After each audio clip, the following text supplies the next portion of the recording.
97 kitab, 97 topik. Dari kitab Bad'ul Wahyi, Kitabul Iman, Kitabul Ilmi, sampai ke Kitabul Imarah. Dari mulai kitab iman, bagaimana menata iman, bagaimana mencari pengetahuan, bagaimana menata pemerintahan, bagaimana kita menjalani bisnis, ada. Sampai kitab sakit ada. Kalau Kitabul Marid, kitab sakit, Anda bayangkan. Kalau sakit, bagaimana berdoanya? Kalau sakit, bagaimana cara memohon obatnya? Ada. Dan indahnya dibuka dulu dengan ayat Al-Quran, baru hadis-hadis Nabi-Nya SAW. Yang kedua, ada yang sifatnya juga ayat-ayat umum yang bermanfaat untuk semua lintas profesi. Barangkali penting ayat-ayat ini untuk kita kaji, sehingga melahirkan kemudian pemahaman sempurna untuk semua dan motivasi dalam menjalani kehidupan. Di antara ayat-ayat itu ada yang terkumpul dalam satu surah, ada yang tergabung dalam dua surah di asbabun nuzulnya, juga ada yang terpisah ayat-ayat menyendiri walaupun tergabung di surah tertentu.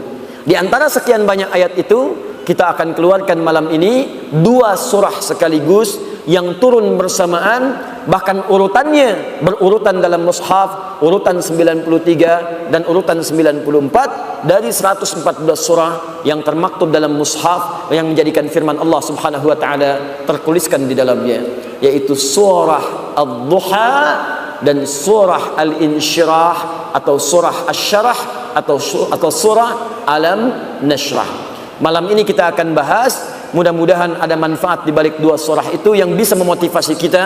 Dan yang paling penting, semoga dengan bahasan dua surah itu, status kita malam ini insya Allah naik menjadi khairukum man ta'allamal Qur'ana wa 'allama, yaitu umat terbaik, orang baik yang pernah hidup di muka bumi insya Allah. Tidak cukup dengan amin, mari kita mulai kemudian bahasannya terlebih dahulu. Saya mohon izin, maaf sebentar, saya ingin ingatkan dulu, mohon bersabar kalau belajar dengan kami, terkhusus belajar tafsir.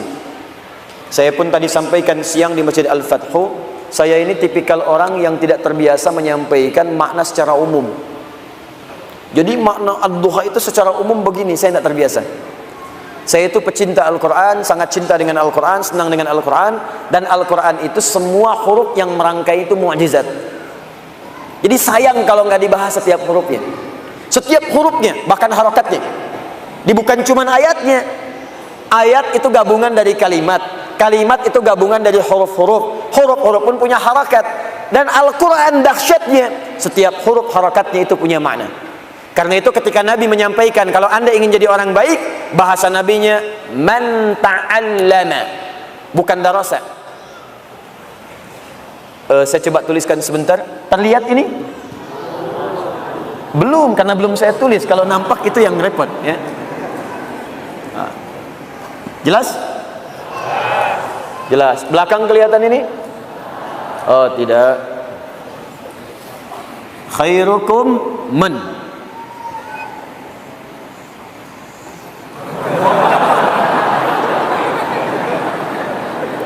Allama. Allama. Sekarang kelihatan? Alhamdulillah. Kacida pisan atuh pamit teka tinggal nih. Sageng kieu. Tuh. Man ta'allama. Ta'allama diartikan secara bahasa artinya belajar. Sedangkan belajar itu punya dua kata setidaknya dalam bahasa Arab. Satu, darasa. Apa satu? Darasa, dal, ra, kemudian sin. Darasa, darasa, darasa. Diserap ke dalam bahasa Sunda, ngaderes, ngaderes, ngaderes, ngaderes. Betul, banyak dari bahasa Sunda itu terambil dari bahasa Arab. Batmun, betul. Darasa, deres, ngaderes, ngaderes, ngaderes. Itu artinya baca, belajar, belajar, belajar, baca. Ya. Dulu orang Sunda dengan orang Jawa bikin hadis palsu. Ya, bersekutu bikin hadis palsu. Bukan karena ingin bikinnya, dulu ingin menunjukkan bahwa hati-hati kalau belajar hadis mesti teliti, karena banyak hadis palsu bertebaran. Saking mudahnya bikin seperti itu, orang jadi semena-mena. Maka dalam ilmu hadis kalau belajar di Nusantara itu, di Indonesia khususnya, sering dicontohkan dua orang sepuh, syaikhan. Syaikh itu orang sudah sepuh. Kalau di ilmu hadis, Al-Bukhari dan Muslim. Dua orang bertemu, Sunda dengan Jawa, bikin rumusan hadis. Kalimatnya indah, gramatikalnya bagus secara nahwu. Afdalud dahri bi faisil laili kucifa wa kurifa wa ubina hatta karusa udanghu fa idza bukhila fa duriba unuquhu talata marat hatta utiha, rawahu syaikhan. Secara nahwu sempurna, sorotnya bagus, i'rabnya tepat, harokatnya sempurna, tapi maknanya nggak jelas. Afdalud dahri, dahar yang paling afdal, bi faisil laili, dengan faiz lele. Kucipa, kasih kecap sedikit. Wa kuripa, tambahkan kerupuk. Wa ubina, tambahkan abon. Hatta karusa udanguhu, sehingga terasa udangnya. Fa idza bukhila, apabila kebehelan. Faduriba unukuhu, maka pungkulah punduknya talata marat 3 kali, hatta utiha, sampai utah, sampai dia muntah. Ya. Nah, itu kalau di pesantren-pesantren suka disampaikan. Darasa itu artinya belajar dengan ringan, tidak banyak tuntutan. Kalau tajwid baca dari Iqra, ya baca naik lagi, baca sampai bisa baca. Tempat belajarnya disebut dengan madrasah. Madrasah.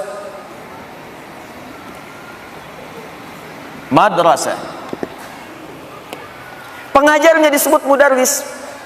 Darasa, karena itu sekarang madrasah diartikan sekolah-sekolah yang sifat jaringan.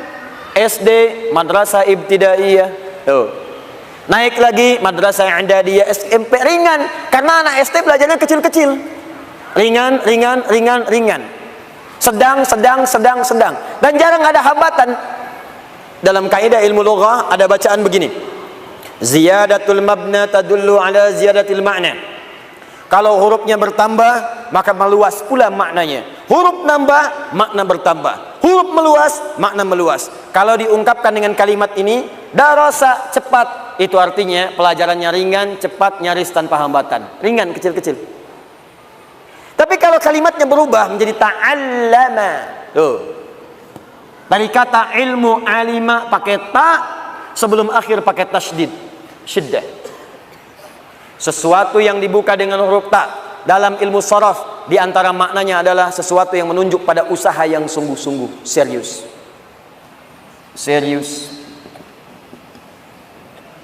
Fokus. Kalau sebelum akhirnya ditambahkan tasydid, ada tasydidnya. Dari kata syiddah, sesuatu yang tidak mudah. Kadang-kadang butuh motivasi kuat, 2 kali lipat. Karena itu dibaca double, ta'allama. Perhatikan, untuk belajar Al-Quran ini, kalimat nabinya menggunakan kata ta'allama, bukan darasa. Kalau kalimatnya menggunakan darasa, tentu maknanya adalah sesuatu yang mudah, gampang, pelajari, gampang, mudah, selesai. Tapi ketika menggunakan kata ta'allama, seakan-akan Nabi ingin mengatakan, hei, kalau ingin jadi orang baik, itu tidak mudah, mesti serius belajarnya. Ayo yang sungguh-sungguh. Jangan cuma baca, lihat terjemah langsung paham. Tidak. Pahami dulu pelan-pelan, lihat hurufnya, luruskan niatnya, serius. Dan tambah motivasinya. Karena jangankan belajar tafsir, untuk baca saja itu butuh kesabaran. Baca koran, baca info 1 jam bisa stabil. Baca Al-Quran 10 menit bisa ngantuk. Ada baru Toha.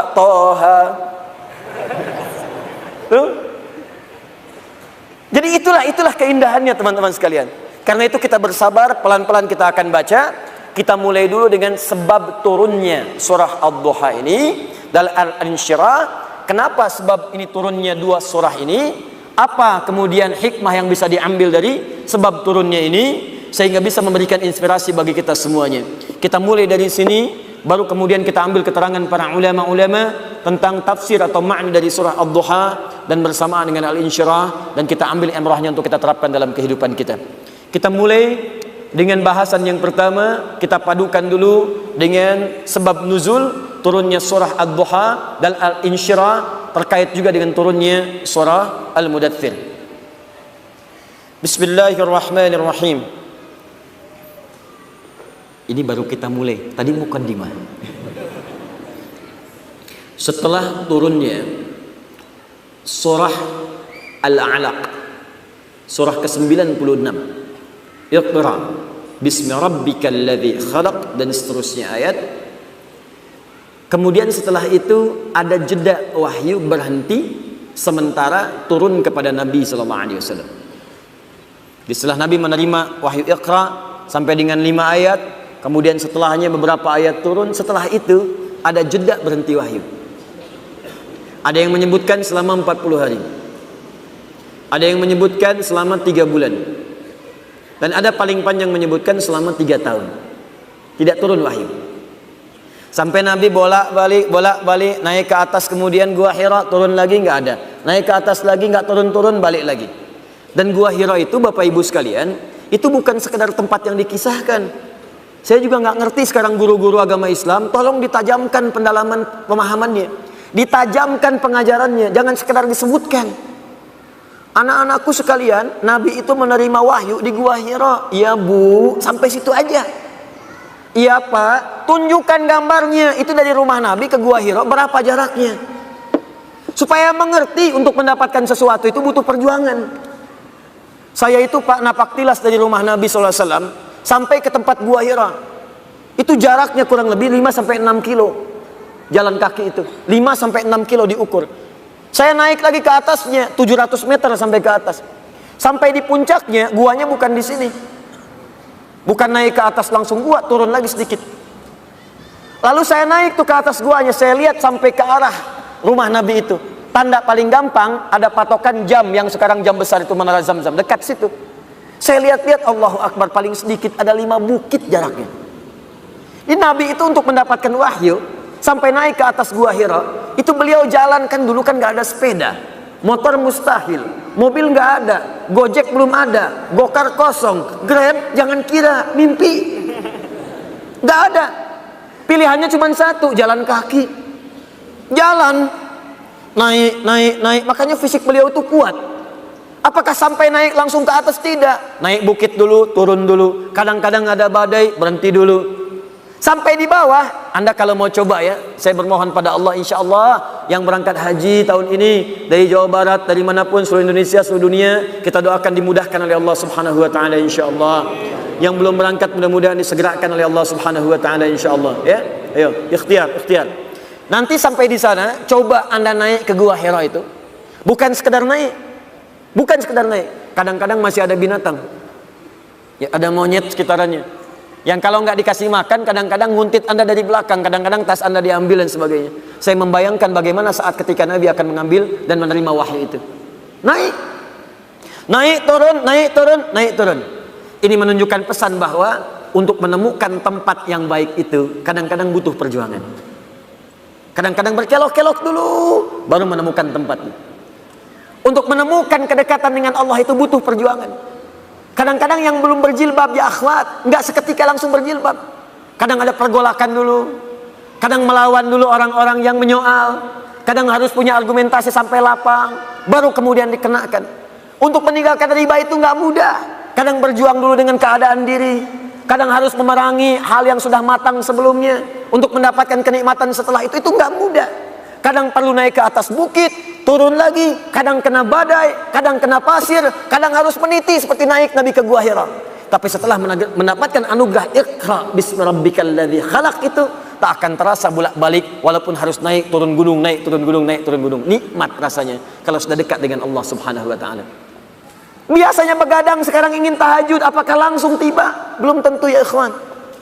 Dulu untuk bola bisa begadang, tunggu sambil minum kopi, nungguin champion, sampai bikin kacang di sampingnya, ditungguin sampai malam. Ada yang makan popcorn, ada yang macam-macam hanya untuk nonton. Mau pindah ke tahajud belum tentu langsung seketika terjadi.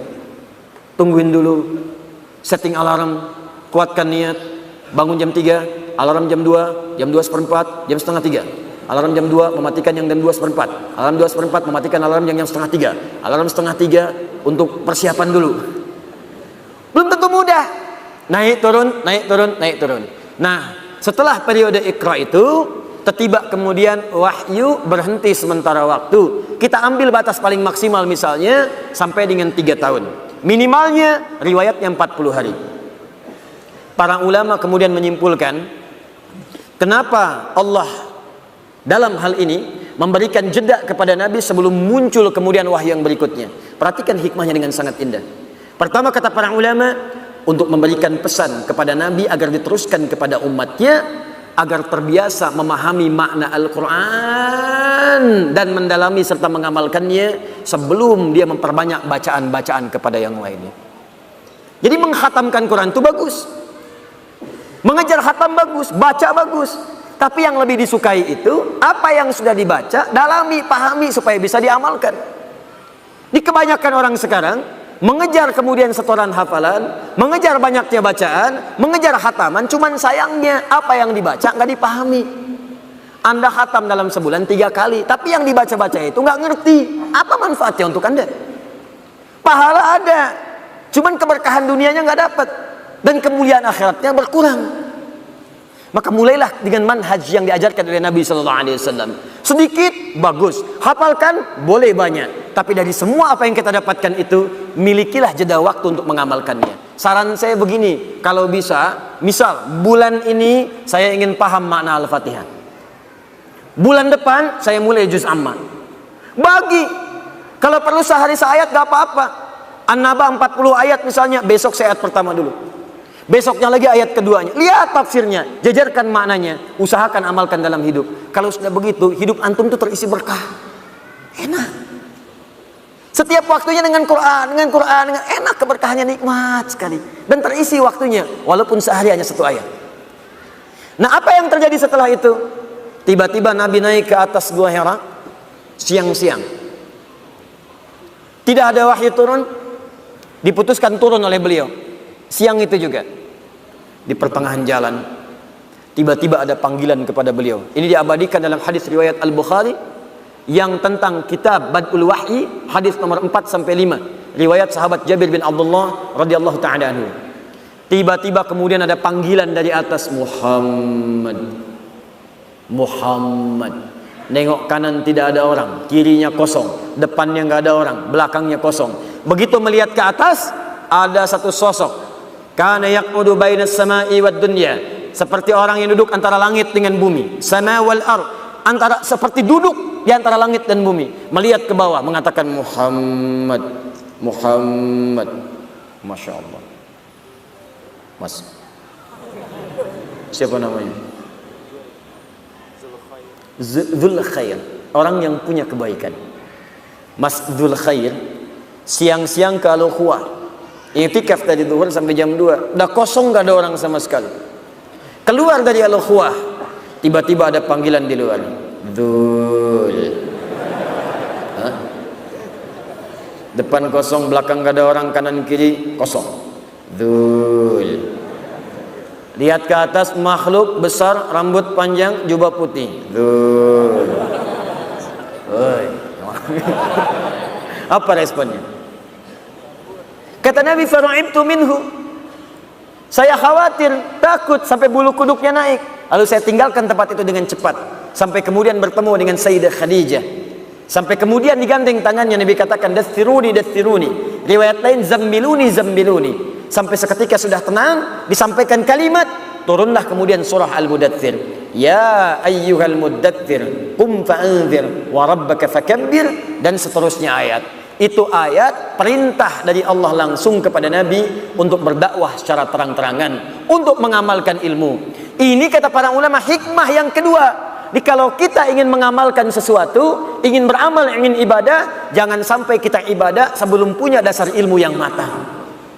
Nabi saya diminta beribadah, beramal, berdakwah, itu diminta berilmu dulu. 3 tahun masanya. Belajar, 40 hari paling minimal.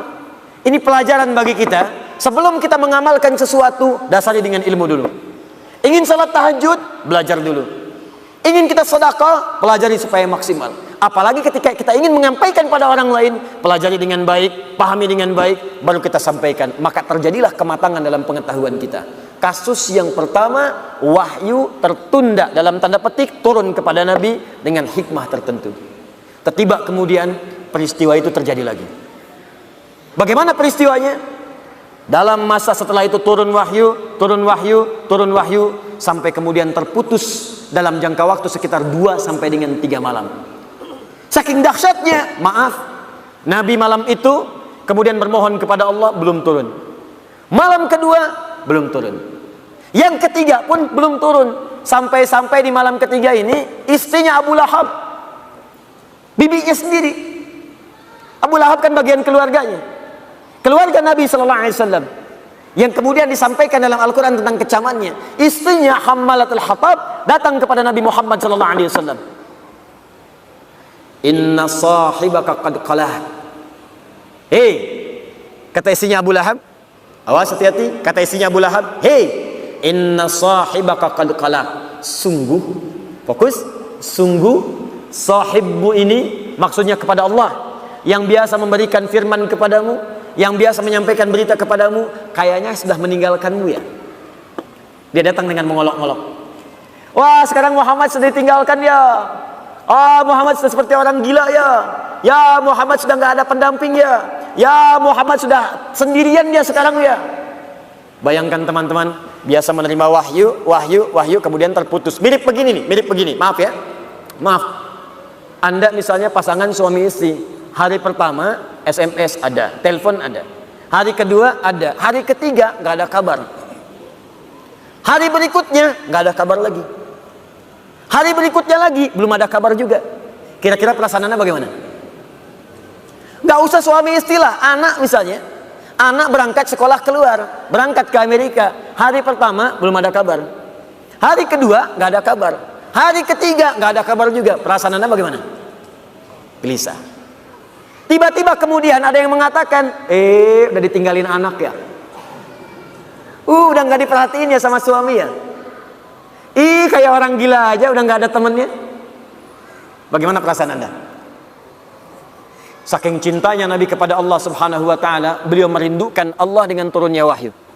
Tapi apa yang terjadi? Wahyu belum turun, tapi yang didapatkan cacian yang tidak diduga dari orang-orang terdekatnya. Apa yang terjadi setelah itu? Dan apa hikmah terbesar dari kejadian itu? Nanti kita akan lihat settingan dari apa yang akan kita sampaikan pada malam hari ini setelah menunaikan sholat isya berjamaah. Di situ kita akan dapatkan banyak hikmah yang bisa kita raih insyaallah. Baiklah, Nabi SAW melewati fase yang kedua saat wahyu itu belum turun rutin seperti biasanya.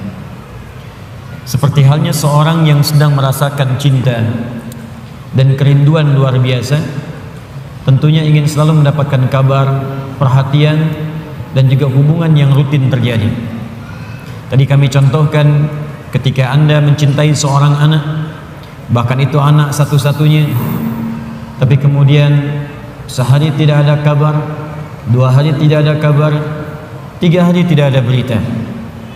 Tapi yang paling kemudian memekikkan adalah juga kadang-kadang memekakkan dan memberikan beban lebih berat daripada beban barbel yang diangkat, lebih berat dibandingkan daripada beban besi yang kemudian ditimpakan ke dalam pundak, adalah datangnya orang-orang terdekat yang tidak memberikan solusi. Sudah ada persoalan, tapi dia sibuk kemudian memberatkan masalah yang dimaksudkan.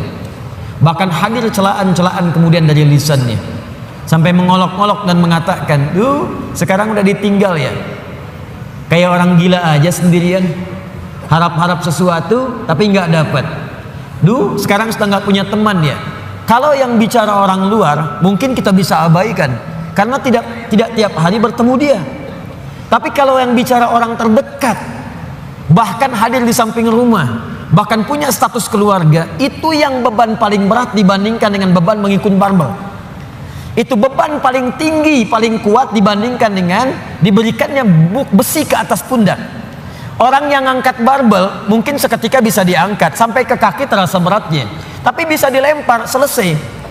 Tapi kalau ada orang terdekat kemudian mencela Anda, orang terdekat memfitnah Anda, orang terdekat mengolok-olok Anda, orang terdekat menyebarkan aib Anda yang sebetulnya bukan aib pula, itu yang kadang-kadang berat untuk diterima. Di situ kadang kita merasa sedih. Ini yang terjadi keluarganya sendiri. Ini menariknya, tiba kemudian saat situasi itu terjadi di hari yang ketiganya, tiba kemudian Allah langsung turunkan 2 surah sekaligus. Termaktub dalam mushaf urutan 93 dan 94 langsung seketika. Jadi dua-duanya disebutkan satu penjamin, yang keduanya menyebutkan solusi. Bahkan beban itu langsung diisyaratkan seperti tadi kami ungkapkan. Wadduha. Bagian pertama surah 93-nya. Wal laili idza saja. Ma wadda'aka rabbuka wa ma qala. Ketika tadi keluarganya mengatakan inna sahibaka qad qala,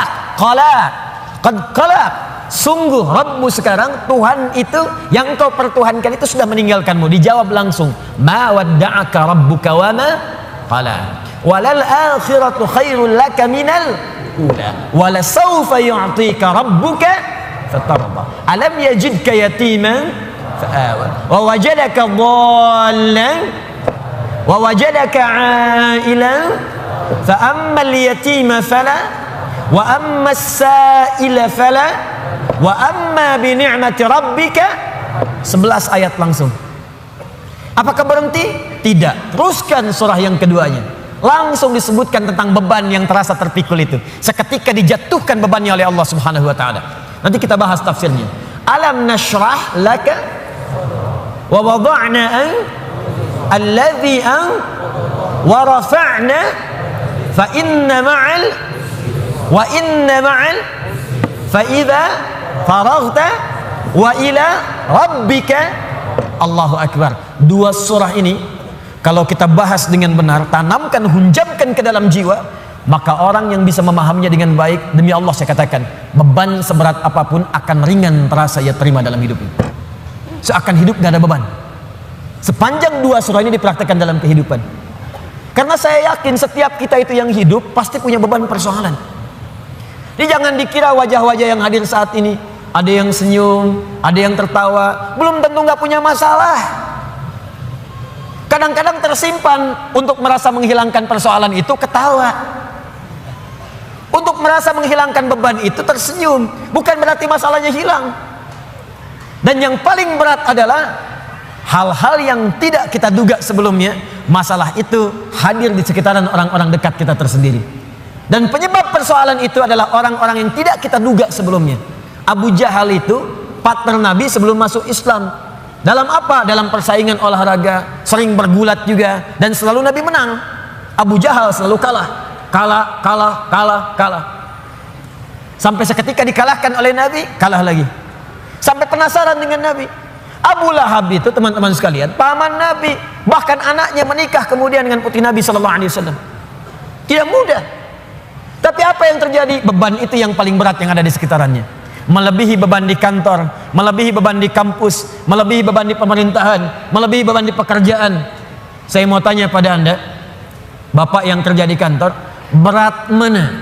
Maaf ya, berat mana menghadapi pekerjaan yang rumit di kantor atau istri yang selalu cerewet? Maaf Bu ya. Atau ibu deh, berat mana menyiapkan masakan dengan suami yang sering marah-marah? Amin. Tidak mudah. Karena itu kalau yang berat saja sudah ringan bagi diri kita, maka yang kecil nggak ada apa-apanya. Yang kecil tidak ada apa-apanya. Dan teman-teman mohon maaf ya, selama kita hidup, fitrah kehidupan itu bersanding dengan ujian dan masalah. Supaya kita dapat pahala. Bukankah dari masalah itu kemudian ada kesabaran? Bukankah karena masalah Anda rajin tahajud? Besok mau ujian di kampus, malamnya tahajud. Silahkan cek. Besok mau promosi jabatan, baru baca Quran. Besok ada proyek mau lelang, baru puasa. Bukankah dengan semua itu bertambah ada motivasi untuk mendekat kepada Allah? Maka demikian pula hidup berbanding lurus dengan persoalan, dan persoalan diberikan kepada kita bukan untuk memberikan beban, tapi supaya kualitas hidup kita meningkat. Hanya persoalannya bagaimana mengatasi persoalan itu terasa mudah ketika kita hadapi. Itu poinnya. Jelas sampai sini? Baik, mari kita mulai. Wadduha, saya bersumpah kata Allah demi waktu duha yang menghadirkan cahaya yang penuh dengan kenikmatan. Wawunya sumpah, qasam. Misal wallahi ya, kalau saya gunakan waw dengan kalimat Allah, wallahi ma ajidul mimhah qariban minas sabbar. Demi Allah saya bersumpah, saya enggak dapat penghapus ketika saya akan dihapus. Aina huwa? Di mana dia? Wallahi laqad kana lasiqan ma'as sabara. Demi Allah, dia melekat tepat dengan papan tulisnya. Misal, gunakan waw untuk menunjukkan sumpah pada hal yang ingin dikuatkan, pada hal yang ingin diyakinkan. Dapat penghapusnya, kita hapus dulu. Saya hapus sebentar ya.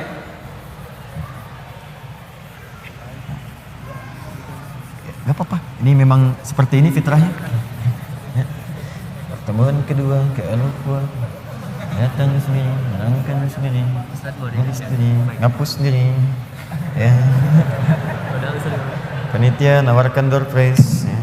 Nawarkan mic, selesai, masuk surga. Alhamdulillah. Ayo lihat, saya ulang ya pelan-pelan. Wadduha. Wadduha.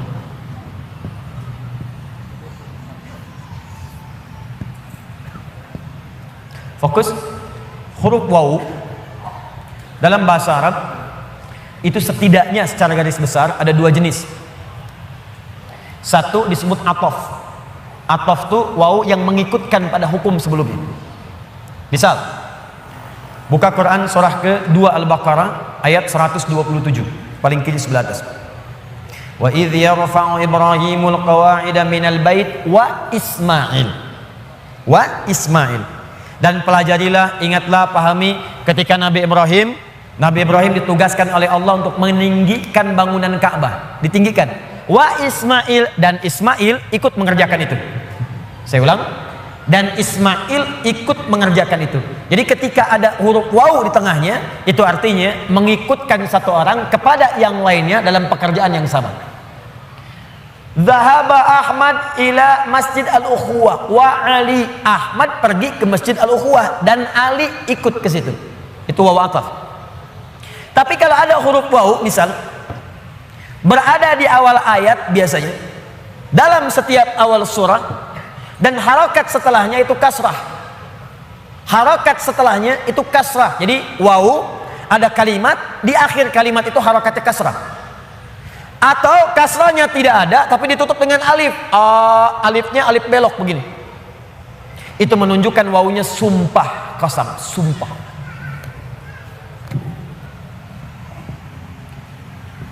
Saya ingin katakan pada Anda, kalau ada orang ragu kemudian saya bersumpah, bukankah sumpah itu bisa membuat ia lebih yakin? Bukankah sumpah itu ditujukan untuk menepis keraguan? Lihat baik-baik, manusia saja bersumpah Anda bisa yakin. Sekarang Allah itu nggak bersumpah pun pasti benar. Tapi kemudian dihadirkan sumpah.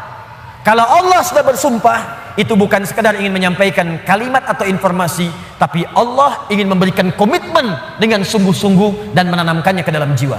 Seakan-akan Allah ingin katakan, hei, saya bersumpah ya, saya komitmen, tanamkan pada jiwamu yang paling dalam. Wadduha, demi waktu duha yang cahayanya begitu menyejukkan, menenteramkan. Bukankah kalau waktu duha Anda keluar cahayanya enak? Ya? Nah, sumpah yang pertama ini ada yang memaknai dengan kalimat makna hakiki. Ini bersumpah dengan suasana alam yang sejuk. Tapi ada yang memaknai dengan kalimat majazi, kata kiasan. Muhammad, saya bersumpah, tanamkan pada hatimu yang paling dalam demi keadaanmu yang pernah mengalami ketenangan. Seperti halnya engkau merasakan cahaya duha.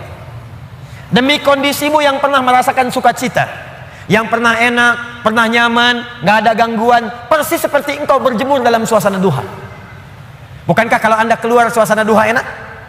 Dalam bahasa bebasnya, saya bersumpah demi ketenangan, kenyamanan, kesejukan yang pernah engkau rasakan dalam hidupmu sampai dengan sekarang, seperti merasakan cahaya duha. Walaili idza saja. Hati-hati. Dan saya pun bersumpah demi malam apabila telah datang gelap gulita. Demi malam apabila nampak gelap sehingga tidak terasa, tidak terlihat apa yang ada di sekitarannya. Ini pun bisa diartikan bahasa kiasan.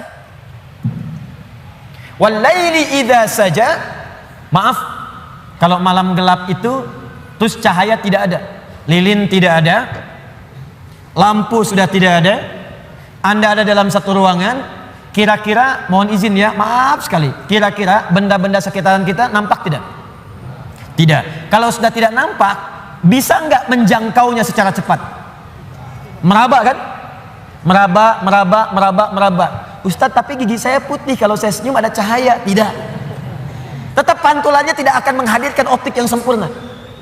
Maka ketika Anda ingin meraba, sulit. Ada orang, maaf ya, dihadapkan pada sebuah peristiwa, berat peristiwanya, seperti orang berada di tengah malam. Memang suasananya siang, matahari ada, tapi bebannya begitu berat sampai-sampai matanya terasa gelap, kayak orang limbung, jalan limbung. Pernah punya masalah di kantor, tiba-tiba baru datang, Anda dipecat. Oh, astagfirullah. Kenapa Pak? Jangan tanya alasannya, pulang saja. Padahal suasana siang, terang benderang, mataharinya juga terik, tapi seakan-akan kita mendapatkan sesuatu yang gelap. Pulang goyang. Ibu tiba-tiba baru nyampe di pengajian, dapat WA. Aku sudah tidak mencintaimu lagi. Oh, kenapa ini? Papa, apa yang terjadi? Apa mah? Ada SMS begini. Itu bukan nomor papa, mungkin salah. Tapi kalau itu benar, gelap. Jadi ada beban-beban tertentu dalam kehidupan yang terasa begitu gelap. Maka muncul kalimat walaili idza saja. Ataupun suasana yang engkau punya beban Muhammad, saking beratnya beban itu seperti engkau berada di pertengahan malam yang tidak ada cahaya. Sulit berjalan, sulit meraba, sampai ada beban di pundakmu. Ma wadda'aka rabbuka wa ma qala. Tanamkan dalam jiwamu, aku bersumpah kata Allah, dan ini komitmenku kepadamu. Baik engkau dalam suasana suka seperti waktu duha, ataupun dalam suasana punya beban yang sangat berat, tanamkan, yakinkan pada jiwamu, aku tidak akan pernah meninggalkanmu untuk selamanya. Jangan dengarkan perempuan itu yang berkata Tuhanmu telah meninggalkanmu. Inna sahibaka qad qala. Dijawab langsung oleh Allah, ma wadda'aka rabbuka wa ma qala. Gak akan pernah Tuhanmu meninggalkanmu, apalagi kemudian menjauhimu. Ini kata para ulama, ini manhaj yang pertama.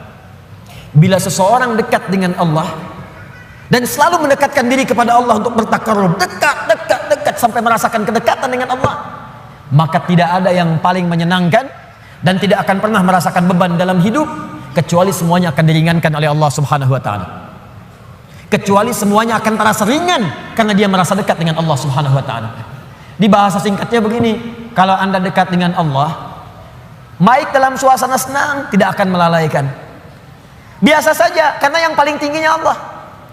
Dan kalau sedang punya musibah pun gak akan berpengaruh. Seberat apapun, sepanjang Anda merasa ada Allah, demi Allah saya katakan, semua itu akan terasa ringan.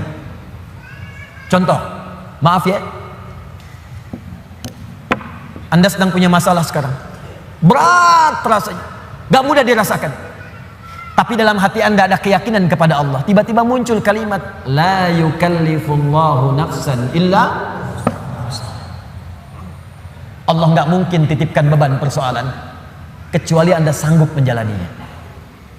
Jadi kalau orang-orang yang dekat dengan Allah, di hatinya ada Allah, dalam pikirannya ada Allah, ingatannya terhadap Allah, jadi yang lain itu terasa kecil. Ini berita langsung dari Allah. Kalau beban hidup kamu ingin ringan menghadapi persoalan, maka dekatkan dirimu kepada Allah. Maka dalam suasana suka engkau tidak akan lalai. Kan ada orang yang suasana suka dia lupa dengan Allah, sehingga gak sadar berbuat maksiat. Dulu waktu belum jadi direktur, olahraganya bersepeda. Jadi direktur, sekarang mulai main golf, jalan. Sekarang mulai punya sekretaris. Sekretarisnya perempuan. Banyak melihat sekretaris dibandingkan istri di rumah. Jalan. Pergaulan mulai meluas. Hati-hati.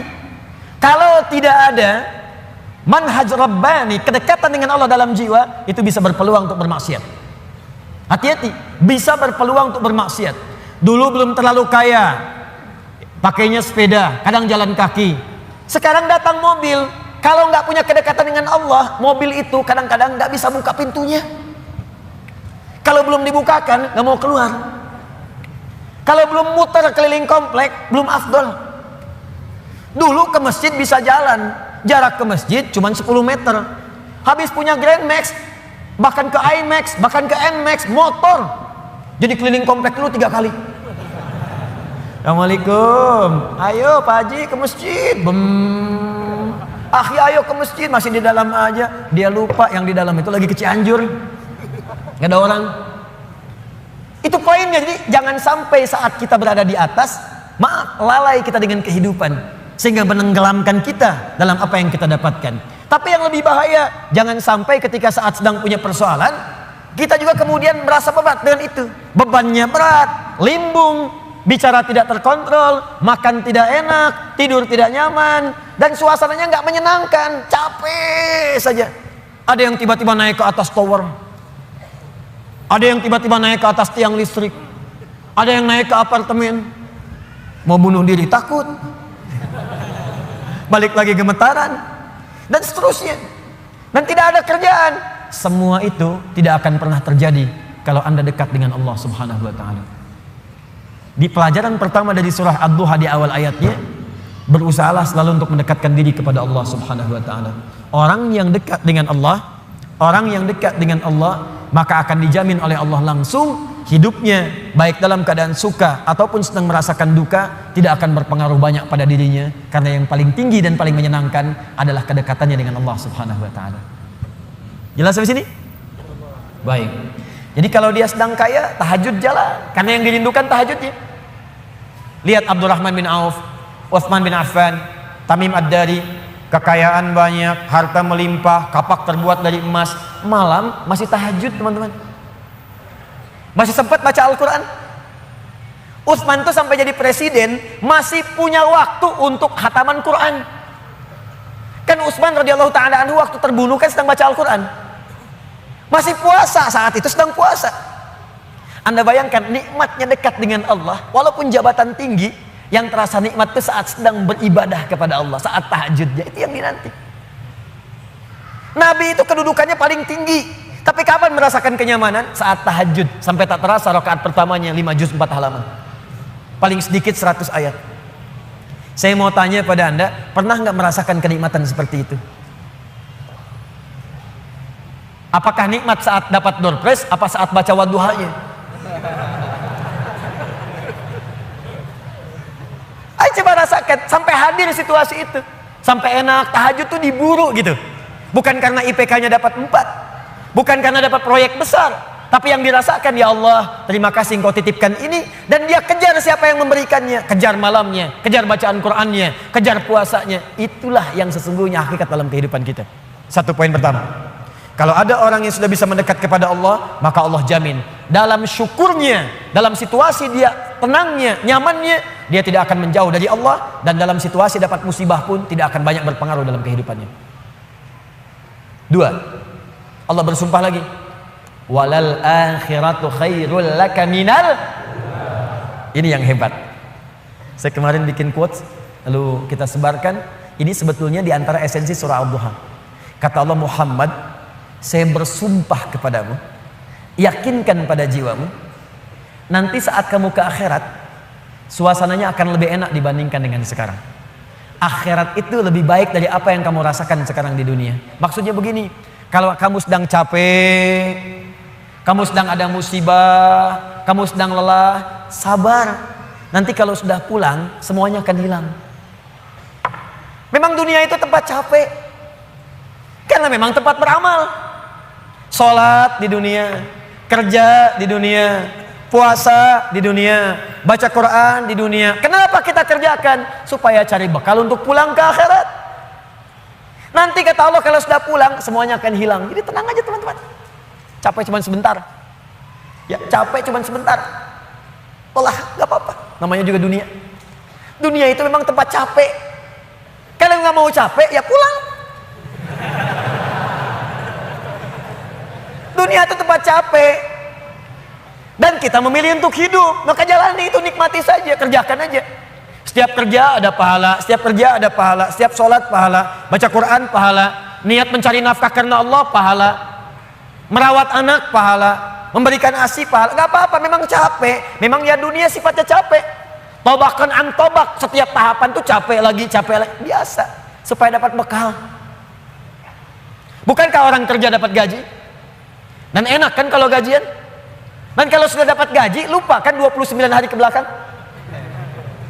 Anda itu bekerja, kerja, berangkat gelap, pulang gelap. Tapi kalau sudah dapat gaji, semua itu kan hilang lupanya. Pergi ke Lembang, ya, jalan sama keluarga. Ada yang ke Palembang, beli pempek. Ada yang ke Lembang, beli mak Lembang.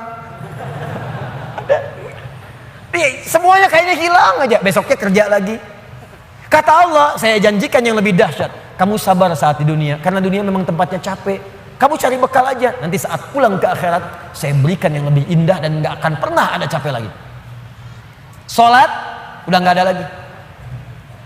Jadi jangan pernah bercita-cita nanti di surga Firdaus saya tahajud lagi. Terlampau soleh.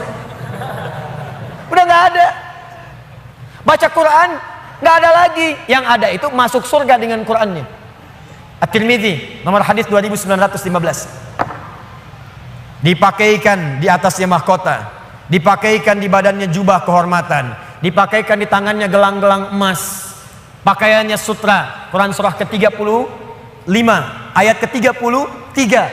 Jannatu adnin yadkhulunaha yuhallawna fiha min asawir ya min dhahabin wa lu'lu'a wa libasuhum fiha harir. Ahli Quran mau masuk ke surga pakai jubah, pakai mahkota emas, sutra, semua naik. Apa yang terjadi? Dimintakan membaca Quran yang dia biasa bacakan saat di dunia. Jadi setiap dia baca naik. Iqra wartaqi fa inna akhira qiraatika akhiru manzilatika. Baca Quran yang biasa engkau bacakan saat di dunia. Nanti akhir bacaanmu di situ tempat tinggalmu di surga. Dan berita baiknya dia bisa menggandeng bapaknya, ibunya, suaminya, istrinya, anak-anak, cucu ikut di belakang semua. Kalau mereka orang yang beriman dan soleh di hadapan Allah Subhanahu wa taala. Dipimpin oleh ahli Quran naik ke surga. Dia bacakan sampai minal jinnati wan nas, puncak surga yang paling tinggi. Begitu nyampe di situ dikunjungi oleh semua malaikat dari 8 pintu surga. Itu ada di Quran surah 13 ayat ke-24. Wal malaikatu yadkhuluna alaihim min kulli bab. Dan malaikat semua mengunjungi dia dari semua pintu, mengucapkan salam. Lihat kalimat pertamanya, salamun alaikum bima sabartum. Selamat ya, saat di dunia kamu sabar cari bekal, sabar capek, sabar mengeja huruf tadi Iqra, sabar menghafal sampai ada yang mencela, sabar orang lain ngejar dunia, Anda ngejar akhirat, sabar. Orang lain cari ini, luaskan rumah, tambah mobil, tambah kendaraan, meninggal gak dibawa, Anda sabar. Masya Allah, orang akhirat. Saya ngelihat ada ahli Quran tuh, seringkali saya berhadapan dengan ahli Quran tuh dari daerah-daerah, seringkali menangis. Ada yang datang pengen setoran. Anda bisa kebayang nggak, suaminya pekerja mungkin kasar, orang sebutnya kuli, istrinya ngambilin kayu bakar, kadang ke sawah. Anaknya bahkan ada yang masih kemudian kecil-kecil. Tapi kalau Anda berkunjung ke rumahnya, semua makanan dihidangkan yang mampu dia suguhkan. Lalu keluar kalimat, alhamdulillah, Abi kalau bekerja dapat uang banyak sekali, 500.000 sebulan, 500.000 banyak sekali, syukur. Ternyata perempuan itu sudah punya sanad hafalan Quran 7 qiraat. Lelakinya hafal Quran, anaknya hafidz semua, anaknya penghafal Quran semua. Anda ada di mana? Itu perlombaan, sabar naik sampai ke atas. Jadi kalau sekarang sedang capek, nikmati, sabar. Besok kalau meninggal nggak ada capek lagi. Dan panggilannya sudah tenang kita, karena kerja kita selesai. Mirip begini, ada berita besok gajian tenang kan? Malam tidur enak kan? Orang yang punya bekal itu, dia sabar itu, nanti di akhir sakaratul mautnya dia tampakkan semua hasil pekerjaannya sampai hatinya merasa tenang.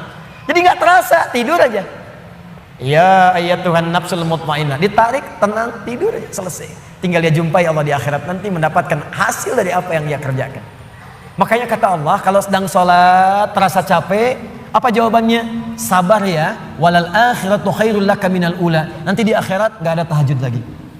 Kalau sedang menghafal Quran capek, sabar ya, nanti di akhirat gak ada menghafal lagi. Abadi sifatnya, wafat selesai hafalan itu. Kalau sedang kena musibah, sabar ya, sabar. Jalani dulu, zikir kepada Allah supaya dapat pahala. Nanti setelah meninggal gak ada masalah lagi, tenang, nanti pulang selesai semua. Jadi kalau ini kita tanamkan dalam jiwa kita, setiap punya masalah nanti beres kok, insya Allah selesai kok. Memang saya jalani aja sampai waktunya saya wafat, saya pulang, saya dapatkan semua kenikmatannya. Masya Allah. Ustadz beneran? Benar, surganya banyak Ustadz, alhamdulillah. Tapi Ustadz, kalau di surga pengen ngerokok bisa enggak? Ya kalau bisa silakan, ambil apinya di neraka misalnya. Ya, nikmat, sudah selesai. Kemudian apa yang terjadi? Wala saufa yu'tika rabbuka fatarda. Ini yang paling dahsyat. Nanti di akhirat kata Allah, kalau kamu sabar saat di dunia sekarang, Bu, Pak, sabar tahajud, sabar merawat anak, sabar sekolahkan mereka ke pesantren, sabar talaki Al-Quran, sabar berjamaah ke masjid. Anda kerja di pemerintahan, kerja jadi pegawai, ada yang berdagang, ada yang bisnis, sabar. Waktunya sholat, sholat. Waktunya zakat, zakat, sabar. Nanti kata Allah, saat pulang ke akhirat, wala saufa yu'tika rabbuka fatarda. Saya akan berikan semua yang kamu inginkan sampai puas. Kaidah nikmat itu, kaidah nikmat. Semua bicara termasuk dalam Al-Quran. Selama hidup di dunia, kaidah nikmat itu gak ada yang pernah puas. Saya ulang ya, nikmat itu gak ada yang pernah puas. Contoh, punya sepeda nikmat bukan? Punya motor nikmat tidak? Punya mobil nikmat tidak? Pertanyaan saya, ketika Anda dapat sepeda, apakah merasa cukup dengan sepeda? Kalau sudah dapat sepeda, pengen apa? Sudah dapat motor, pengen apa? Sudah punya mobil, pengen apa? Pesawat. Garasi nggak punya, nerbangin nggak bisa, masih pengen. Belum menikah, pengen apa? Menikah. Sudah menikah, pengen apa? Punya anak. Sudah punya anak, pengen apa? Pengen cucu. Semua terus, jadi nggak ada puasnya. Nikmat itu terus pengen. Nanti di akhirat, kata Allah, nanti di akhirat saya akan berikan kepadamu sampai kamu puas. Sampai Anda mengatakan, ya Allah, cukup ya Allah, puas. Sekarang mah pengen terus, pengen. Nanti puas ya Allah, cukup puas. Ini semuanya nikmat. Sampai selesai semua. Makanya bersabar, dunia sebentar. Sebentar mas, besok meninggal, selesai masalah. Mau besok meninggal? Susah. Sabar. Dan alhamdulillahnya nggak ada yang dikasih tahu kapan meninggal. Kalau diberitahu, bisa jadi kita pun nggak semangat. Sebentar lagi Anda akan meninggal. Jam 8:45 lewat, kemudian 45 detik. Waduh, kajian udah bubar, nggak pulang, di masjid aja. Astagfirullah. Kenapa Pak? 2 menit lagi. Ini amalan nggak terencana. Ini karena kita nggak tahu kapan wafat, kita bisa merencanakan. Malam ini tahajud insya Allah jam sekian. Saya mau istighfar jam sekian. Besok subuh di masjid A, zuhur di masjid B. Punya rencana. Dan ketika merencanakan, niat muncul. Dan itu niat ketika muncul, pahala dituliskan. Bukankah innamal a'malu binniyat? Innamal a'malu binniyat. Di ketika niatnya itu sampai, pahala dituliskan. Ini panitia ini nggak akan dihisab, nggak akan diberikan pahala berdasarkan mic-nya bunyi atau putus. Tapi udah ada niat nih, yang penting ada niatnya, ada pahalanya. Masalah bunyi putus perjuangan saya di sini. Jelas ya? Baik, wala saufa yu'tika rabbuka fatarda. Jadi gini maksudnya, kalau sedang capek, sedang lelah, apalagi kemudian beban itu datang dari orang-orang terdekat. Teman sekantor tiba-tiba misalnya nampak mengkhianati, ada mencela, ada macam-macam. Ingat Allah, maka Anda akan lapang. Ingat Allah, maka tidak akan ada beban. Dan ingat semua itu akan berakhir ketika kita wafat. Kalau itu ada dalam diri kita, maka demi Allah saya katakan, beban itu seberat apapun akan ringan. Ingat itu baik-baik. Wala saufa yu'tika rabbuka fatarda. Alam yajidka yatiman fa'awa. Muhammad, coba ingat-ingat. Kamu sekarang gak usah merasakan beban berat. Bukankah dulu pun aku buktikan kepadamu, saat engkau yatim, aku kirimkan orang-orang sekitaran untuk bisa memberikan perlindungan kepadamu. Lahir bapak tidak ada ibu. Ibu wafat usia 6 tahun, ada kakek. Kakek wafat usia kemudian Nabi Muhammad 8 tahun, ada paman. Ada semua. Ingat Muhammad SAW. Kalau sedang kamu merasakan beban, ingat senang yang dulu saya berikan. Manhaj yang ketiga. Kalau sedang merasakan kesulitan dalam masalah, kalau masalah ingin cepat diringankan oleh Allah, maka bandingkan masalah itu dengan solusi yang pernah dirasakan sebelumnya. Bandingkan persoalan yang sulit itu dengan kesenangan yang sudah dirasakan sebelumnya. Suami istri sedang punya masalah, malam ini punya persoalan, sampai nggak bicara. Coba duduk dulu baik-baik. Ingat masa-masa senang ke belakang. 15 tahun berumah tangga, masa mau dikalahkan dengan masalah di satu malam? Ingat banyak senangnya atau banyak dukanya, banyak sukanya, banyak dukanya. Banyak nyamannya, banyak masalahnya. Coba timbang-timbang lagi. Mungkin dengan menghadirkan nostalgia kesenangan itu, yang ini akan terasa ringan. Ma, kenapa malam ini kita mesti cemberut ya? Bukankah kemarin-kemarin kita tertawa? Gara-gara bapak semuanya. Gak apa-apa mah, memang gara-gara papa. Papa terima. Tapi mungkin Allah titipkan keburukan di papa itu karena mamah bisa menyempurnakan. Mungkin Allah pilih mamah itu adalah mamah yang bisa membimbing papa lebih baik. Masya Allah. Oh gitu ya Pak ya, mama bikin status dulu ya. Jadi kalau semuanya begitu enak rasanya. Tapi memang diucapkan mudah, menjalaninya belum tentu mudah. Ustadz juga begitu ya, makanya jarang sekali ada ustadz ceramah bawa istrinya. Jadi kalau kita punya persoalan yang kecil-kecil sekarang, ingat masa lalu. Bu, Pak, ya maaf di kantor ada masalah. Masalahnya hari itu, jangan langsung merasa berat.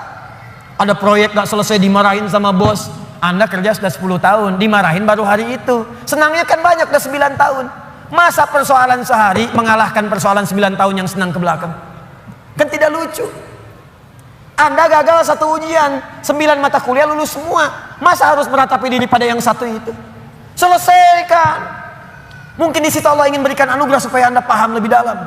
Mungkin disitulah kepakaran Anda supaya belajar lebih dalam lagi. Diangkat kemudian karena pakar itu di masalah itu.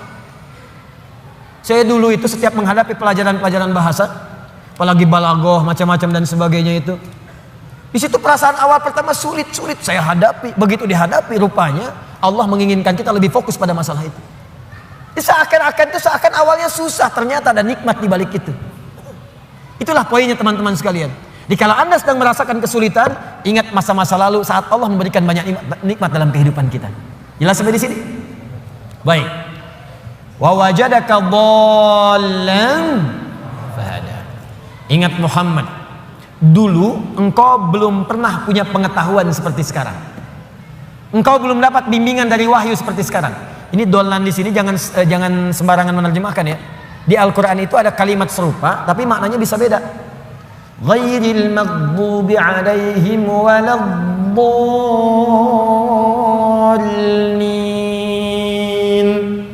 Maghdub yang tercela, maghdub yang terhina, dhalin di situ yang tersesat, tidak mendapatkan petunjuk Allah. Tapi kalau di surah Wadduha itu jangan diartikan tersesat.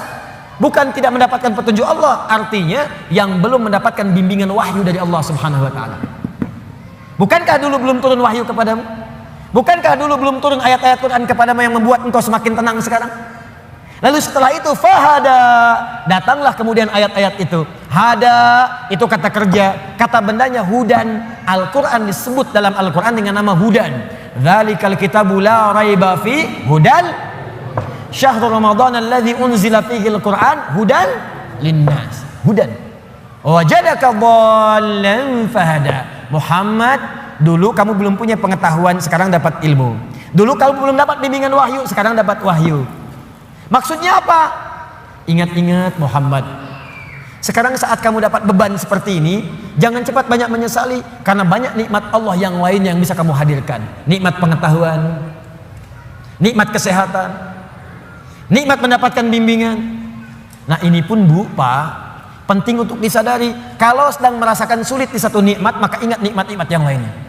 Misal, maaf ya, Ustadz saya diponis oleh dokter, jantung saya sakit Ustadz. Jantung kan sakit, tapi kan otak masih sehat, telinga masih sehat, lisan masih sehat, mata masih sehat. Salahnya manusia kadang-kadang mengaitkan penyakit dengan kematian. Teori wafat itu nggak butuh penyakit. Wafat itu kalau ajal tiba langsung wafat, nggak ada penyakit pun wafat. Banyak orang sehat wafat, banyak orang sakit bahkan sampai koma belum nyampe titik. Banyak orang sakit di rumah sakit, tapi yang meninggal bisa yang sehat duluan. Karena kaidah untuk wafat itu bukan penyakit, ajal tiba. La yastakhiruna sa'ata wa la yastaqdimun. Quran surah 7 ayat 34. Ini kesalahan manusia itu kadang begitu. Divonis cancer stadium 4, waktunya tinggal sebulan lagi, nggak akan nyampe kalau belum nyampe. Nggak akan wafat kalau belum wafat. Nih saya kasih kisah nyata ya, ini nyata betulan. Ada orang divonis sudah berat nih, penyakitnya dalam, sampai dokternya mengatakan ini nggak akan tahan daripada 2 pekan secara medis. Orang ini mau berangkat haji, udah muntah-muntah, udah macam-macam, dia paksakan berangkat. Sampai dia bawa bekal, nggak apa-apa lah. Ini pakaian ihram saya, ini kisah nyata, sekalian jadi kafan saya. Berangkat ke sana, bahkan keluarga sudah melepas dengan segalanya, kalau wafat nanti di tanah suci. Apa yang terjadi? Sampai di sana berangkat haji, tawaf muntah darah. Berangkat lagi. Tawaf pertama kan umrah tuh, tawaf kudum, selesai. Sampai kemudian masuk wukufnya Arafah, sudah sepekan. Berjalan lagi. Lontar jumrah, naik sampai puncaknya pun teman-teman. Dalam hal mabit saja di Muna, mabit di Muna, orang bisa ngambil nafar awal. Kalau sakit nafar awal, bahkan ada yang ditanduk selesai pulang. Ini tidak, sampai diselesaikan nafar akhir 3 hari. Tanpa sadar sudah lewat 2 pekan di Mekah. Masih sehat. 3 pekan makin merasa enak. Pulang ke tanah air, lebih daripada 25 hari pulang. Apa yang terjadi? Dicek lagi di dokter, ternyata penyakitnya hilang. Haji pulang penyakit hilang. Tiba-tiba bisa jogging, lari lagi di alun-alun, lari. Yang paling menyedihkan dan yang paling menggelikan, dokter yang memvonis Anda tinggal 2 pekan meninggal duluan. Dokter yang memvonis paling 2 pekan Pak, dianya meninggal duluan. Anda bisa bayangkan. Hati-hati Mas. Saya mah masih muda. Itu tuh yang banyak ubanan, udah bau tanah. Situ bau tanah, sini bau kuburan. Jadi kita nggak bisa menugak harap-harap meninggal di tanah suci, bisa kembali di tanah kusir. Harap-harap wafat di tanah kusir, wafat di tanah abang. Jadi bisa dimanapun, nggak bisa kita pilih. Karena itu kita diajarkan oleh Allah Subhanahu Wa Taala, hati-hati. Kalau kita mendapatkan merasa kurang di satu nikmat, maka segera evaluasi diri. Barangkali nikmat yang lain lebih banyak yang pernah kita dapatkan. Apakah kita hanya akan jauh dari Allah hanya karena satu yang kita rasakan itu? Sementara Allah berikan banyak kepada kita. Nah ini pelajaran penting juga. Awas, awas. Karena ini nanti terkait nanti dengan hal-hal penting. Ada yatim, ada yang lain, ada peminta, ada yang lainnya. Perhatikan baik-baik. Fokus baik-baik. Jangan sampai hubungan Anda pun dengan orang. Karena ayat ini punya hablum minan nas, hablum minallah. Hablum minallah vertikal, hablum minan nas horizontal. Jangan sampai Anda punya hubungan dengan orang sudah bertahun-tahun baik, putus hanya karena satu persoalan yang terjadi di satu hari. Sering terjadi begitu. Anda nggak sadar, bertahun-tahun berteman, bertahun-tahun berkolega, bertahun-tahun bertetangga, di pemerintahan, di jabatan, di harta benda, di macam-macam. Cuman gara-gara satu persoalan lupa dengan kebaikan yang pernah terjadi di masa-masa lalu. Kalau itu terjadi dalam hidup Anda, maka Anda sedang dikuasai oleh setan. Anda sedang jauh dari Allah. Karena ayatnya mengatakan orang yang dekat dengan Allah tidak akan dipengaruhi oleh persoalan-persoalan yang tiba seketika, dan dia tidak akan melupakan kebaikan-kebaikan yang pernah terjadi di masa lalu. Lawan dari Allah itu tagut. Tagut terbesar itu setan. Allahu waliyul ladzina amanu yukhrijuhum minadh dhulumati ilan nur wal ladzina kafaru awliya'uhumut taghut. Tagut terbesar setan. Jelas sampai sini? Awas, hati-hati, kasusnya banyak terjadi. Banyak terjadi di pemerintahan karena masalah persaingan, sudah lama tiba-tiba sehari nggak sahabatan lagi. Di perdagangan karena masalah proyek satu, padahal sahabatan karena proyek satu, tiba-tiba jadi musuh yang sangat dalam. Bertetangga sudah puluhan tahun gara-gara pohon mangga, buahnya di si A, ya maaf, pohonnya di si B, buahnya ke si A, jatuhnya ke si A melulu, ribut nggak selesai. Ada kejadian begitu? Banyak. Kalau Anda dekat dengan Allah, Anda akan lapang. Mau mangga silahkan Pak, kalau bisa ambil dengan pohon-pohonnya dari sini. Jelas ya? Baik, kalau sudah seperti itu, maka syukuri semua nikmat tadi. Fa ammal yatima fala taqhar. Muhammad sallallahu alaihi wasallam, dulu kamu pernah yatim, kamu dirawat, maka sekarang syukuri nikmat dengan merawat anak yatim. Nah, ini maksudnya, maaf sekali lagi, tolong hadirkan syukur sesuai dengan nikmat yang telah Allah berikan kepada kita. Contoh, Allah berikan nikmat harta, maka keluarkan syukur itu dalam bentuk harta juga. rajin bersedekah, rajin berinfak. Ya, Allah berikan nikmat Al-Quran, maka berikan bentuk syukur dengan bentuk Al-Quran juga. Ke masjid imami, ajari murid-murid Quran, buka majlis ta'lim tentang Quran, itu bentuk syukurnya. Di ketika Nabi pernah yatim, dirawat oleh orang lain, kemudian kata Allah, wujudkan bentuk syukurmu dengan merawat anak yatim juga. Fa ammal yatima fala taqhar. Maka jika ada anak yatim, sayangi. Wa ammas sa'ila fala tanhar. Kalau ada orang nanya, kamu kan Muhammad, saya berikan ilmu, berikan Al-Quran, berikan wahyu, maka bentuk syukurnya setiap ada orang bertanya tentang ilmu, tentang wahyu, berikan kepadanya. Berikan, jangan tutupi, sesuai dengan kadar kelapangannya. Maka itulah prinsipnya, kalau kita ingin bersyukur dan ditambah nikmatnya oleh Allah, setiap diberikan nikmat maka cepat syukuri nikmat itu sesuai dengan fungsinya. Kalau harta, sedekah. Kalau ilmu, ajarkan. Kalau Quran, tampilkan. Demikian seterusnya. Kalau Anda hidupnya begitu, ringan kita. Terima kasih, terima kasih, terima kasih. Jadilah terima kasih. Enak. Dan gak akan ada beban. Ini saya bingung deh. Kadang-kadang cuma karena rebutan mobil, rebutan motor berkelahi, dua-duanya meninggal. Motornya nggak ada yang dapat. Cuman karena rebutan minum, berkelahi, rebutan lahan. Kemarin ada orang rebutan lahan sampai berkelahi, bacok-bacokan. Ada yang pakai golok sampai meninggal, sekian wafat, sekian luka. Aduh, ketika meninggal dapat apa? Tanahnya nggak dapat, lahannya nggak dapat. Apa yang didapatkan meninggal? Yang dibunuh meninggal, yang membunuh meninggal, dua-duanya wafat. Cuman statusnya beda di hadapan Allah. Karena itu jangan berlomba dengan urusan dunia, capek. Nggak elit, nggak keren. Wafatnya nggak dapat apa-apa. Setelah itu baru kan bicara kepada diri Anda. Nah, ini bagian terakhir. Wa amma bi ni'mati rabbika. Bagian terakhir, dan kalau Anda mendapatkan nikmat dari Allah Subhanahu wa taala, untuk menguatkan dan mensyukuri nikmat itu, boleh Anda kemudian membincangkan nikmat itu. Kalimat Qur'annya fahadits, bukan fa'akhbir. Kalau fa'akhbir, sampaikan pada orang. Bikin pamflet dari Sabang sampai Merauke.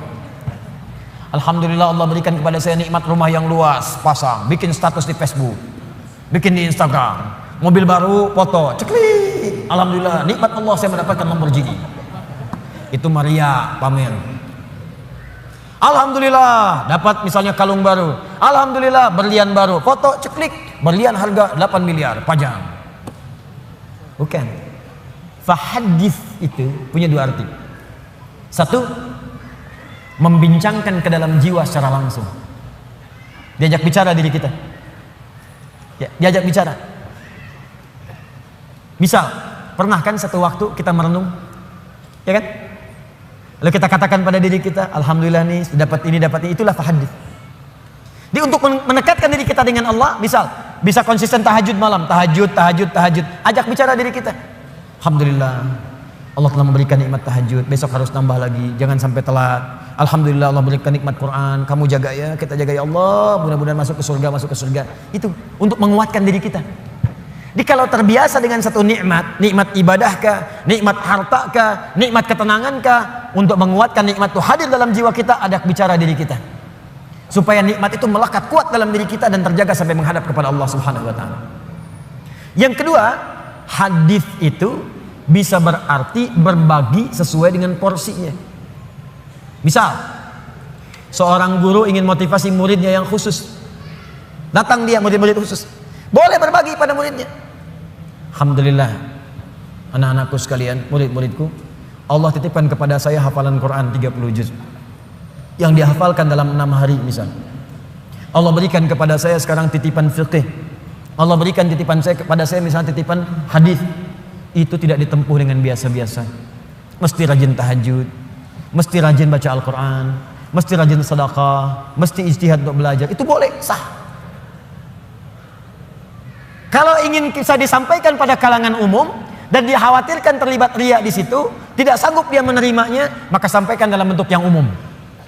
Alhamdulillah Bapak Ibu sekalian, kita sudah mendapatkan nikmat dari Allah, seperti Allah juga berikan nikmat kepada saya.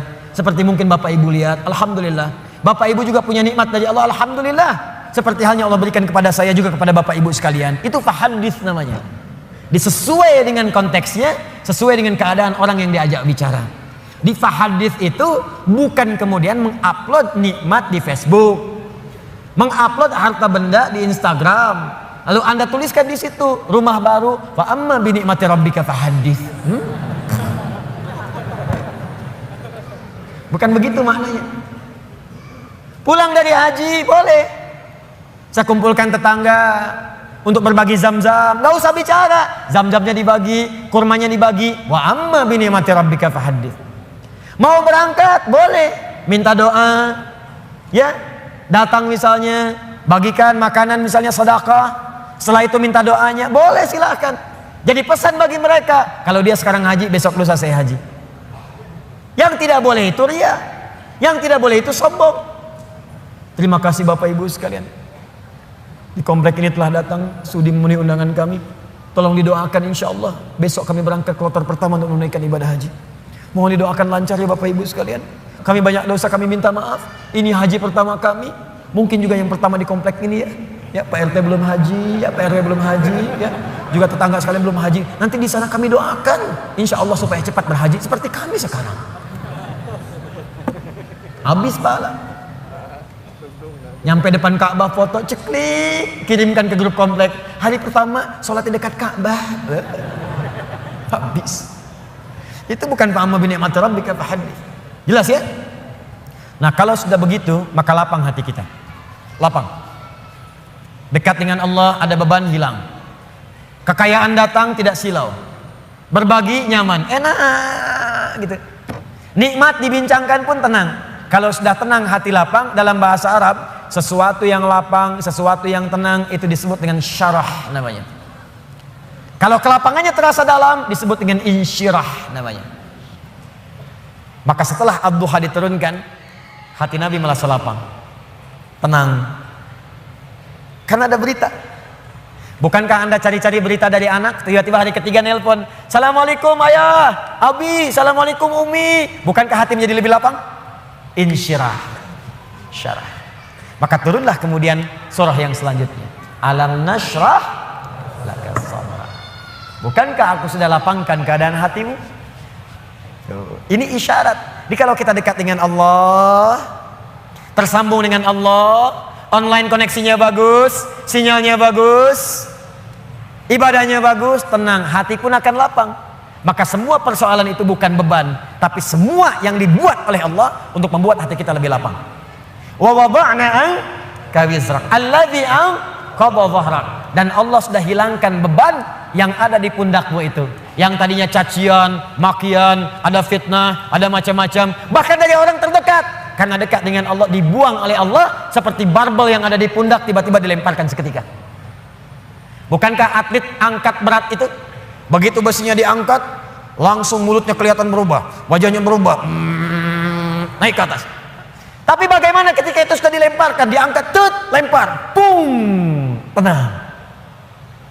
Alladzi anqadha dhahrak, buang, lempar. Jadi kalau orang dekat dengan Allah, begitu ingat Allah, semua beban yang besar pun seakan-akan dibuang, habis. Setelah itu apa yang terjadi?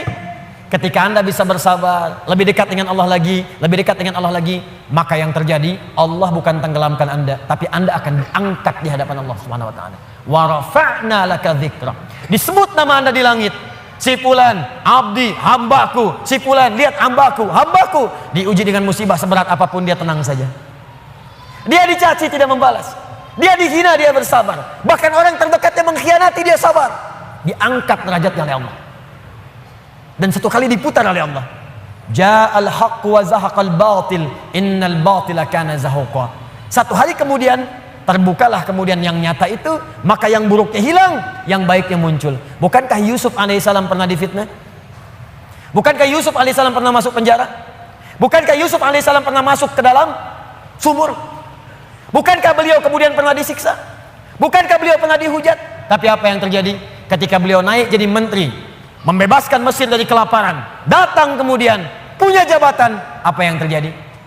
Ditukar semuanya menjadi baik. Wa rafa'na laka dzikrak, diangkat oleh Allah, dan semua masa-masa suram itu hilang seketika. Sekarang saya tanya pada Anda, tidak pernah ada menyebutkan Nabi Muhammad SAW, bukankah yang terbayang kebaikannya saja? Bukankah yang terbayang ketakwaannya saja? Bukankah yang terbayang kemuliaannya saja? Semua beban ketika sedang sholat ditaruh kotoran di atasnya. Ketika beliau berdakwah dilempari di Taif dengan batu.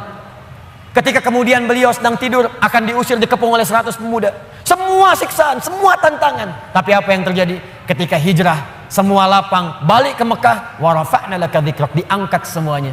Tidak ada yang menyebutkan Muhammad kecuali semua kebaikan. Dan orang-orang sekitarnya kembali menjadi baik. Bagian terakhirnya, kalau Anda ingin mendapatkan ini semua tidak mudah kata Allah.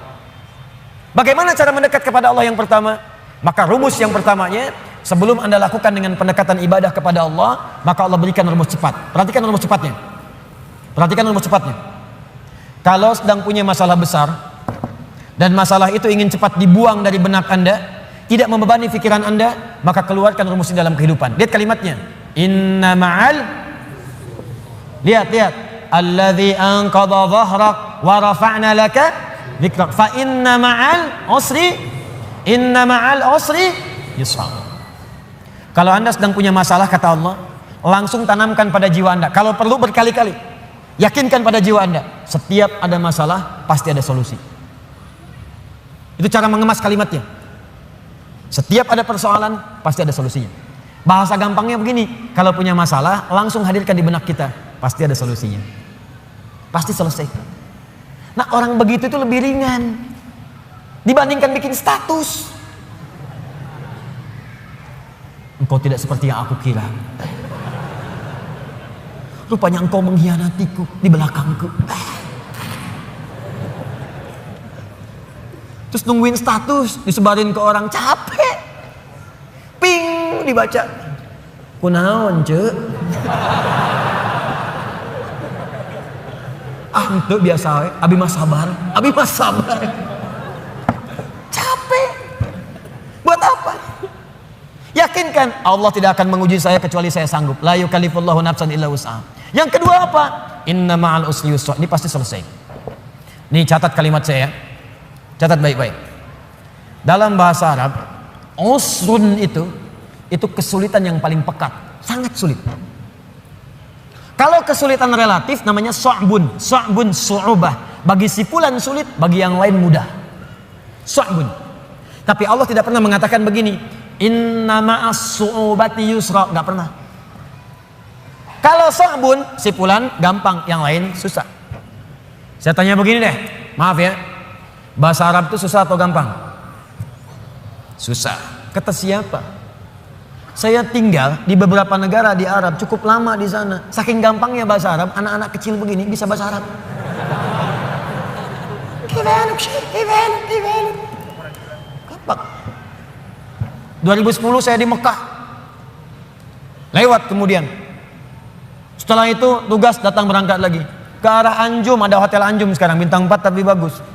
Di pelataran haram ada orang duduk, dia itu sakitnya sarafnya, dia nggak sadar gitu kan, sakit saraf. Anda bayangkan, orang bilang ya penyakit yang saya nggak sanggup lah gitu ya. Sebetulnya tidak ada yang kata-kata yang kasar, saya nggak bisa keluar kata-kata itu ya. Sakit, terganggu jiwanya, sarafnya, tapi hebatnya bisa ngadap ke arah hotel ceramah pakai bahasa Arab. Alhamdulillahirabbil alamin. Wassalatu wassalamu ala Rasulillahil karim. Ikhwatal kiram. Bayangkan orang yang sakit saraf bisa ceramah pakai bahasa Arab. Gampang. Kenapa jadi susah? Lalu Anda katakan itu kan orang Arab, Ustaz. Di sini orang Bandung. Kata siapa? Unta Arab ribuan tahun ada di Arab, sampai sekarang nggak bisa bahasa Arab. Beo Cililin bawa ke Mekah, 2 hari ajarin. Assalamualaikum, kaivaluk. Nah, ini kata orang, bukan karena susahnya, ada nggak kemauan bagi kita untuk berusaha. Kalau mau pasti jadi gampang, tapi kalau nggak mau susah, itulah su'ubah. Tapi kalau semua orang susah, bisa. Maaf, bawa mobil susah atau gampang? Susah. Bawa mobil, kalau nyetir mobil bisa, bawa mobil susah. Nggak ada yang bisa, sulit, berat bebannya. Itu disebut usrun namanya. Ain sinra. Usrun. Al-usra. asra ya'sru asran. Tuh. Berat seberat-beratnya. Solusinya kalau mudah yang relatif namanya sahlun, sahlah, suhulah. Itu bagi si A mudah, yang lain belum tentu. Tapi kalau semua mudah, semudah-mudahnya, seperti minum air, seperti ngangkat sedotan, seperti ngambil tisu. Jangankan orang 50 tahun, anak 5 tahun bisa ngambil. Itu yusrun namanya. Yusrun. Mudah. Orang yang namanya yusrun artinya orang yang mudah, yang ringan, yang gampang. Yusrun, semudah-mudahnya seperti mengangkat tisu. Kata Allah, lihat sini. Kalau Anda sedang punya masalah seberat apapun usrun, kalau masalah itu ingin diringankan oleh Allah, walaupun solusinya belum datang, maka tanamkan pada hati Anda, ini pasti selesai. Mudah, seperti ngangkat tisu. Gak ada yang susah bagi Allah. Orang yang dekat dengan Allah, dia tahu semua solusi ada pada Allah. Punya masalah dengan harta, Allah yang maha kaya. Masalah dengan ujian, Allah yang maha mengetahui. Allah yang punya ilmu. Masalah di rumah tangga, Allah yang punya solusi. Semua Allah punya. Apa yang tidak punya bagi Allah? Makanya orang yang dekat dengan Allah, begitu ada persoalan, ingat Allah. Masalah pasti selesai. Kayak ngangkat tisu, bagi Allah gampang. Jadi kalau sedang punya persoalan, Bu, di rumah tangga, nggak usah banyak mengeluh. Ya, walaupun belum datang solusi, sampaikan pada jiwa kita. Insya Allah selesai. Saya yakin ya. Kapan? Terserah Allah. Yang penting saya ikhtiar. Setelah itu ini indah. Fa idza faraghta fansab. Setelah itu move on. Itu bahasa kitanya. Faraghta fansab, move on. Kalau kita udah selesaikan yang ini, siapkan lagi rencana berikutnya. Jangan mati sampai di situ. Jangan berhenti sampai di situ. Apa gara-gara tidak lulus satu mata kuliah Anda ingin keluar dari kampus ini? Apa yang Anda kerjakan? Anda itu lulus 4 mata kuliah, gagal 1. Apa kemudian tiba-tiba ingin meninggalkan kampusnya? Tapi saya kecewa dengan dosennya. Sebetulnya saya lulus, dikasih nilainya malah D. Gara-gara dosen gak suka dengan saya. Buktikan dengan ilmu Anda. Gampang, move on. Kerjakan. Sudah, yang sudah berlalu, sudah. Sekarang saya hadapi. Hadapi dengan benar. Gak usah berhenti di situ. Di pekerjaan Anda dicela. Gak benar kamu begini. Buktikan, sekarang saya selesaikan. Fa idza faraghta fansab. Kalau udah selesai yang ini, siapkan yang berikutnya. Setelah itu wa ila rabbika farghab. Jangan lupakan hubungan dengan Allah supaya diringankan apa yang Anda sedang kerjakan itu. Itu rumusnya. Ini memang mudah dibincangkan dan tidak mudah dipraktekkan. Tapi kalau kita jadikan manhaj sebagai acuan, insya Allah akan berpengaruh pada kehidupan. Gak percaya silahkan Anda praktekkan. Keluarkan rumusnya sebagai kesimpulan. Pertama, kalau sedang punya persoalan, yakin Allah akan menolong kita. Yang kedua, ingat baik-baik. Setiap ada persoalan, selalu ada solusinya. Yang ketiga, selalu lapangkan hati kita dalam menerima cobaan apapun. Yang keempat, cepat move on. Kalau ada masalah, selesaikan, hadapi, serahkan semua kepada Allah hasilnya. Setelah itu, siapkan rencana-rencana kita berikutnya. Kalau hidup kita begini, kita akan teratur dan tidak akan disibukkan oleh celaan dan tantangan yang hadir dari sekitaran kita. Antum jalan aja. Paham? Ini tuh seperti sederhana, dibaca tiap waktu. Suratnya dibaca saat maghrib, dibaca saat isya. Mana buktinya? Baru baca wadduha, setelah itu sudah mengeluh. Wala sawfa yu'tika rabbuka fatarda, sampai ujungnya wa amma bi ni'mati rabbika fahaddits. Assalamualaikum warahmatullahi wabarakatuh. Assalamualaikum warahmatullahi wabarakatuh. Kenapa akhi? Masalah saya belum selesai. Sabar, terapkan. Jelas sampai di sini? Nah, karena itu kesimpulan dari materi kita malam hari ini, pertama, selalulah mendekat kepada Allah Subhanahu wa taala agar hidup kita lebih mudah. Saya ulang, selalulah mendekat kepada Allah Subhanahu wa taala agar hidup kita lebih mudah. Yakin, Pak, Bu, yakin. Allah itu pencipta kita, Allah yang punya solusi dari semua masalah kita. Anda dekat dengan Pak Wali Kota, pekerjaan Anda mudah di kota. Anda dekat dengan Allah, apa yang tidak mudah bagi Allah? Anda kan kalau keluar dari Bandung sulit juga. Pejabat di kota Bandung masuk kabupaten belum tentu bisa mudah. Pejabat di Jawa Barat masuk ke Sumatera belum tentu mudah. Pejabat di Indonesia masuk ke Afrika belum tentu mudah. Anda dekat dengan Allah, di mana batasan Allah? Gak ada. Dimanapun Anda mudah. Meninggal mudah. Ya ayat Tuhan nafsun mutmainnah, hai jiwa yang tenang, ayo cepat pulang, mudah. Masuk alam kubur, mudah. Quran surah 3 ayat 169 sampai 172. Ya. Wala tahsabanna alladziina qutilu fi sabilillahi amwata bal ahya'un 'inda rabbihim yurzaqun. Mudah. Kembali ke Allah hari kiamat, mudah. Yauma yub'atsu hayya. Quran surah ke-19 ayat 15. Masuk surga, mudah. Mudah. Salamun alaikum bima sabartum. Tinggal masuk. Dekat dengan Allah, dimanapun akan terasa mudah. Nah, karena itu PR kita malam hari ini coba susun rencana. Ibadah apa yang bisa kita kerjakan secara mudah supaya kita bisa lebih dekat dengan Allah Subhanahu wa taala. Ibadah apa saja secara bertahap yang bisa kita kerjakan untuk membangun kedekatan dengan Allah. Misal, maaf ya, nggak harus semua dikumpulkan dulu. Keluarkan satu-satu. Anda mau mulai dari sholat dulu. Keluarkan semua bentuk sholat. Sholat sunnahnya, rawatibnya, sholat duhanya, syuruknya. Nanti besok satu-satu mulai kerjakan. Jangan semuanya dulu. Tahajud pengen langsung 11. Memang bangunnya jam 2, sholatnya sampai jam 3. Tidur lagi, bangun jam 8. Pakai rumus Nabi 2 rakaat dulu, witir 1 rakaat. Gitu dulu. Nanti latihan lagi besoknya, latihan puasa. Jangan langsung ke puncaknya dulu. Saya pengen langsung jadi hamba yang paling beriman. Puasa Daud. Masya Allah. Senin puasa, Selasa tidak. Rabu puasa, Kamis tidak. Jumat, Sabtu, Ahad, Senin, Selasa, enggak lagi setelahnya. Banyak tidaknya dibandingkan puasanya. Senin dulu. Mulai selama sebulan. Sudah enak tambah Kamis. Mulai sebulan lagi. Sudah enak tambah Ayyamul Bid. Mulai di bulan itu. Sudah enak puasa Daud. Oh gitu Ustadz ya. 5 waktu dulu ya Ustadz ya. Tambah rawatib. Kalau sudah enak sholat Daud ya Ustadz ya. Apa itu sholat Daud? Subuh sholat, duhur tidak. Asar sholat, maghrib tidak. Tidak. Paham ya? Nah coba latih. Nanti kalau sudah enak semuanya itu akan terasa sendiri. Terasa nikmat. Dunia itu. Saya kadang-kadang suka ketawa sendiri. Lihat orang rebutan jabatan, rebutan mobil, rebutan kendaraan, rebutan kamera, rebutan. Saya suka ketawa sendiri, ngapain? Ntar pulang meninggal juga. Hafat. Ini pulang bahkan dengan rebutan sendal. Ngapain? Ya ingat ya, saya tekankan nih. Anda mau keluar, kalau mau pikir-pikir ngambil sendal orang, ingat wafat. Wafat. Samping masjid pakai sendal orang, wafat. Ingat tuh. Gak jadi Anda. Gak jadi. Ya, ingat tuh kalau sedang jadi pejabat pengen tanda tangan, ditawarin tuh. Ya, disuruh korupsi, disogok, ingat wafat. Wafat. Begitu mau dikasih, ngasih apa tuh? Ada FIFA. Wafat kamu sekarang. Wafat sekarang. Wafat. Oh, masa sih Pak wafat? Tobat kamu, tobat. Tapi 1 triliun Pak. Gede gini. Ayo istikharah. Ingat ya, itu poinnya, dekati diri kita dengan Allah.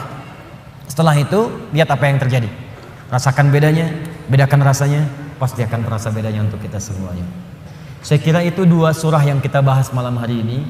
Memang surah ini biasa kita bacakan, tapi jarang diamalkan oleh setiap orang-orang yang membacanya. Karena itu dari sini mudah-mudahan kita dikuatkan oleh Allah untuk mengamalkan isinya. Semoga kita dilapangkan hatinya dan saling berbuat baik. Kalau ini dianggap berhasil apa yang saya sampaikan, setelah ini ada kelapangan dalam jiwa kita. Tapi kalau tidak merasakan ada pengaruh, berarti mungkin mohon maaf, bisa jadi Anda yang kurang fokus, atau saya yang kurang benar menyampaikan, atau mic-nya yang kurang jelas.